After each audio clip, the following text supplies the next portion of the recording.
Tutu Diyet vlogunun növbəti videosunu izləyirsiniz. Artıq Ramazan ayındayıq və təbii ki 11 ayın sultanı olan Ramazan ayı bizə bədənimizin və ruhumuzun təmizlənməsi üçün verilən bir dönəmdir. Amma burada da sağlam qidalanmağa üstünlük vermək və çox diqqətli olmaq lazımdır. Çünki son illərdə Ramazan ayının yay aylarına təsadüf etməsi bizim iftar saatlarımızın gec saatlara təsadüf etməsi ilə nəticələnir ki, burada da təbii ki bir çoxlarımızın kilo kontrolu problemi olur və iftarın gec saatlara təsadüf etməsi bir çoxlarımızda kilo kontrolu problemləri yarada bilər ki, bunu da sağlam qidalanaraq, qidalanmamıza fikir verərək aradan qaldırmaq olar. Təbii ki, uzun müddətlik aclıqdan sonra iftarda nələrə diqqət yetirməliyik? Bəzi püf nöqtələr var ki, bunlara sizə diqqət yetirməyi tövsiyə edirəm.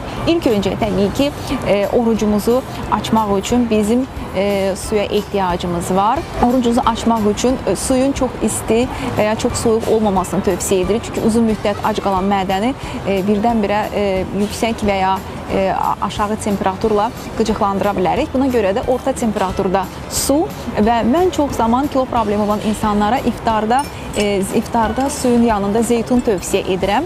Çünki iftarı xurma ilə açdığımız zaman xurma glisemik indeksi yüksək olan bir qidadır və yaxşı olar ki, glisemik indeksi daha aşağı olan, yəni duzsuz zeytundan istifadə edək iftarda orucumuzu açarkən. Sonra birdən-birə mədənizi yükləməmək üçün yaxşı olar ki, bir 5-10 dəqiqə fasilə verək və sonra yarım pors bir çömçə miqdarında hər hansı bir şorbadan istifadə etməyimizi tövsiyə edirəm. Təbii ki, şorbadan sonra bu tərəvəzli şorba ola bilər. Bu bir paxlalar qrupundan hər hansı bir qida ilə olan şorba ola bilər, bu mərcimək şorbası ola bilər, bu düyüsüz dolqa ola bilər. Yəni istəyinizə görə hər hansı bir şorbadan istifadə edə bilərsiniz. Şorba yedikdən sonra biz iftar saatlarının gec saatlara təsadüf etməsi nəticəsində birdən-birə aşırı qida qəbul edirik və burada porsiyalarımızın dəngəsini itiririk ki, bu da istəmədiyimiz bir məqamdır. Təbii ki, Ramazan ayında da orqanizmin ehtiyacı olan vitamin, mineralları, karbohidrat, protein və yağları alması önəmlidir. Amma burada da sağlam seçimlər etmək və orqanizmi yetərli vitamin və minerallarla təmin etmək çox önəmlidir. Və şorbadan 20 dəqiqə fasilədən sonra biz ana yeməyə artıq keçə bilərik. Ana yeməkdə mən hər zaman bir boşqab modeli tövsiyə edirəm. Boşqab modeli isə nədən ibarət olur ana yeməkdə? Demək, biz nə edirik? Biz boşqabımızı yaxşı olar ki, 2 yerə bölək ilk öncə və üst qismində bizim porsiyalarımızı dəngələyə bilmək üçün boşqabımızın tam yarısına tərəvəzlərdən istifadə etməyi tövsiyə edirəm. Bu közlənmiş tərəvəzlər ola bilər və ya salat şəklində ola bilər. Bu şəkildə boşqabınızın tam yarısını tərəvəzlərdən ibarət bir seçim etmiş olarsınız.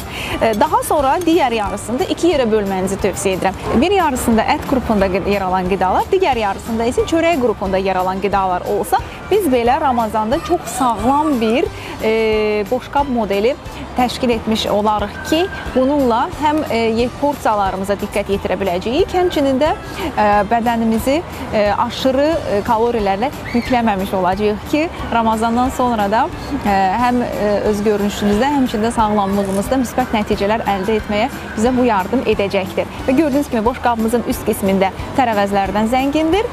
Digər 1/3 ət qrupunda yer alan qidalar, bizdə bugün seçimimiz ızqara toyuqdur. Amma burada balıq, qırmızı ət də ola bilər. Yəni siz istəyinizə görə bu ət seçiminizi dəyişə bilərsiniz. Və digər seçimimiz çörək qrupunda yer alan qidalardır. Burada ilada çörək olacaq deyə bir şey yoxdur. Bu çörək ola bilər, qarabaşağı ola bilər, bulgur ola bilər, düyü ola bilər.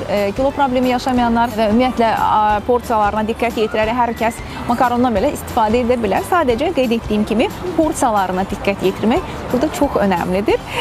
Və təbii ki, burada yeməklərin bişirilmə qaydası da önəmlidir. Yaxşı olar ki, aşırı yağda qızarmamış, çox duzlu olmayan qidalara üstünlük verər. Bişirmə üsulu olaraq ızqara, sobada, buğlama, soyutma tipli pişirmə üsullarına üstünlük verirsəniz daha məqsədə uyğun olar deyə düşünürəm.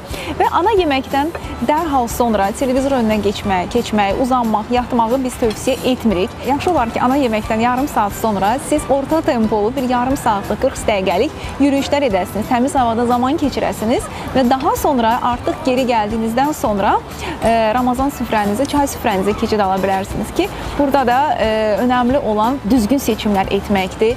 aşırı şərbətli və xəmir şirniyyatlarına deyil də südlü şirniyyatlara üstünlük verməyiniz tövsiyə olunur. Ramazanda və iftar süfrəsində xüsusilə də diqqət yetirməmiz daha önəmli bir məqam çay istifadəsidir ki, ana yeməkdən dərhal sonra çay istifadəsini biz tövsiyə etmirik. Yaxşı olar ki, çayı yeməkdən 1 saat sonra içək. Bununla da siz, çünki çayı yeməkdən dərhal sonra içdiyimiz zaman dəmir mənimsəməsini azaltmış oluruq ki, bu da istəmədiyimiz bir şeydir. Və artıq yürüyüşdən döndükdən sonra bugün bizim desertimiz çox gözəl bir meyvəli yoğurtumuz var ki, bugün biz desert olaraq bunu seçdik, amma bunun əvəzində siz quru meyvələrlə, məsələn, xurma, qoz və çay istifadə edə bilərsiniz və yaxud hər hansı bir digər südlü şirniyyatlardan istifadə edə bilərsiniz. Bu sütlaç ola bilər, cheesecake ola bilər, tiramisu ola bilər. Yəni, burada da təbii ki, seçim sizindir, amma şirniyyat yeyərkən porsiyalarına diqqət yetiririk, xüsusilə də çəki problemi olan insanlar və təbii ki, su yenə də çox önəmlidir və çalışaq ki, mütləq yatana kimi az-az, tez-tez mütləq su içək. Çünki su içmədiyimiz zaman, xüsusilə də yay aylarına, orucluq, Ramazan ayı yay aylarına təsadüf etdiyi zaman orqanizm dehidratasiya yaşaya bilər ki, bu da gün içində bizim özümüzü yorğun, bitkin hiss etməmizə, diqqətsiz olmağımıza, daha baş ağrılarımıza gətirib çıxara bilər ki, bunlar da istəmədiyimiz bir məqamdır. Və salam, mənim deyəcəklərim bu qədər. Tutu diyet vloqunu izləməyi və fikirlərinizi yazmağı unutmayın. Allah orucunuzu qəbul etsin.